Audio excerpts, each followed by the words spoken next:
Les gens sont dans les grosses caisses. Mais ils coulent des larmes parce qu'ils ont noué des pactes avec le diable. Ils n'ont pas le sommeil facile.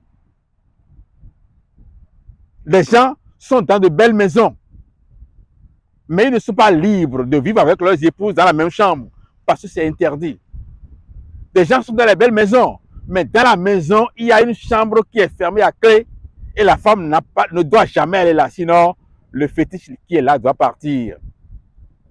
Et donc nous devons savoir que celui que nous avons vu aujourd'hui, canne à la main, c'est celui qui avait dit hier, est-ce que tu connais mon nom? Je suis le lion, je vais te dévorer, je vais t'étrangler. C'est lui qui mettait la main à la hanche hier. C'est lui qui tapait sa poitrine hier. Ces vieilles dames que vous voyez aujourd'hui, qui souffrent d'arthrose, de diverses maladies de troisième âge, ce sont celles qui ont dit hier, c'est celle qui est propre, qui commet l'adultère, qui se prostitue. Aujourd'hui, plus personne ne les regarde. Alors, quel usage faites-vous de votre corps aujourd'hui? Laissez-vous votre corps au diable pour qu'il utilise?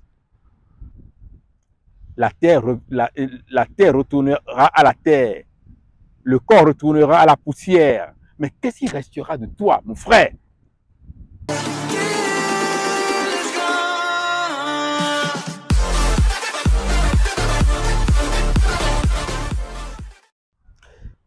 Bien-aimés dans le Seigneur, chers fidèles de l'émission Ce qu'il faut savoir.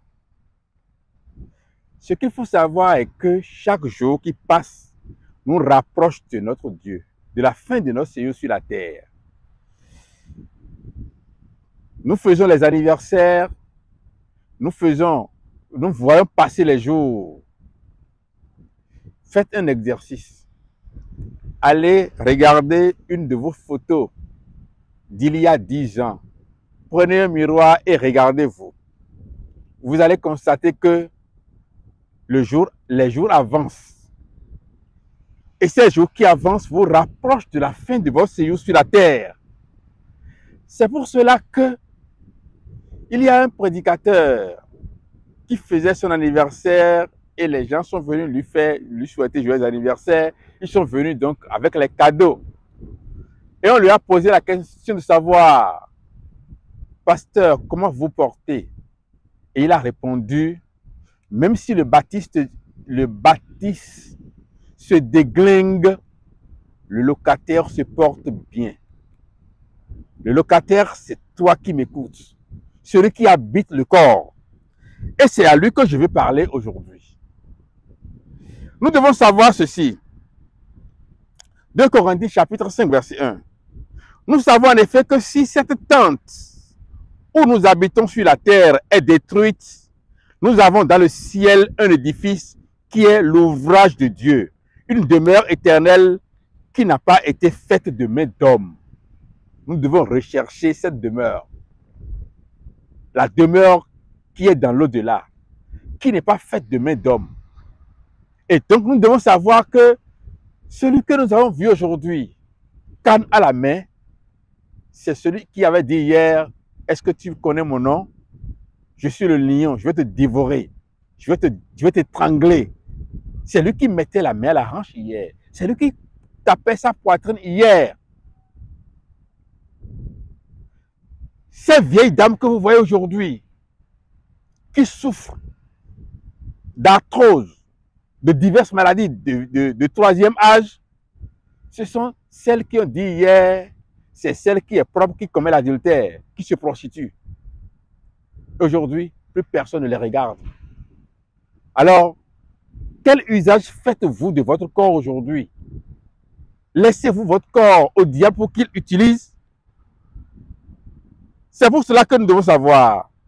Nous savons donc, en effet, que si notre tente où nous habitons sur la terre est détruite, nous avons dans le ciel un édifice qui est l'ouvrage de Dieu, une demeure éternelle qui n'a pas été faite de main d'homme. Aussi, nous gémissons dans cette tente, désirant revêtir notre domicile céleste. C'est le désir de l'apôtre Paul et ça, cela doit être notre désir aussi. Le désir d'habiter la tente céleste. De ne pas regarder les choses visibles de ce monde qui nous éloignent de Dieu tous les jours. Les gens sont dans les grosses caisses, mais ils coulent des larmes parce qu'ils ont noué des pactes avec le diable. Ils n'ont pas le sommeil facile. Les gens sont dans de belles maisons, mais ils ne sont pas libres de vivre avec leurs épouses dans la même chambre parce que c'est interdit. Les gens sont dans les belles maisons, mais dans la maison, il y a une chambre qui est fermée à clé et la femme ne doit jamais aller là, sinon le fétiche qui est là doit partir.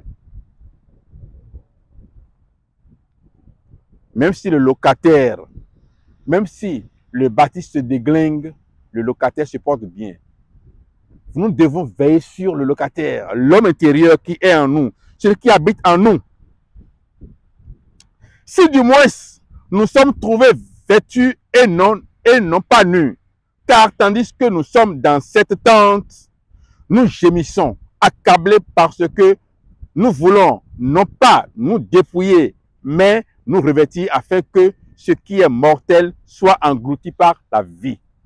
Nous devons donc chercher la vie pour nous-mêmes, afin que ce qui est mortel en nous, qui est esclave de la drogue, esclave de l'alcool, esclave du sexe, puisse revêtir l'immortel. L'immortel, c'est le Saint-Esprit qui va prendre place, s'installer et devenir le maître de notre existence. Nous ne devons plus tenir compte de notre physique. On l'habille bien, on le soigne. Mais si notre âme ne se porte pas bien, si l'être intérieur ne se porte pas bien, si notre relation avec Dieu n'est pas bonne, le physique que nous voyons aujourd'hui est en train de prendre de l'âge. Que nous le voulions ou non, il va vieillir, il va flétrir comme une fleur, et un de ces jours, le souffle de Dieu sera enlevé et il ne restera qu'à mettre ça sous terre. La terre retournera à la terre, le corps retournera à la poussière. Mais qu'est-ce qui restera de toi, mon frère? Je connais quelqu'un qui avait construit une maison et lorsqu'il a construit la maison, il a fini la maison, il a fixé le jour du déménagement. Le jour où il est rentré, il a déménagé, on a déplacé tous les bagages, il s'est rendu compte que la clé de la maison qu'il a louée était encore sur lui. Il a dit, cette clé ne passera pas la nuit chez moi ici. Je dois aller la remettre au propriétaire. Il a pris sa moto, il est parti chez le propriétaire, il a remis la clé. Mais il n'est pas rentré à la maison, il a fait un accident, il est mort. Il n'a pas dormi un seul jour dans la maison qu'il s'est donné toutes les peines de ce monde pour construire. S'il a construit dans la justice, c'est bon pour lui parce qu'il aura le résultat de la justice.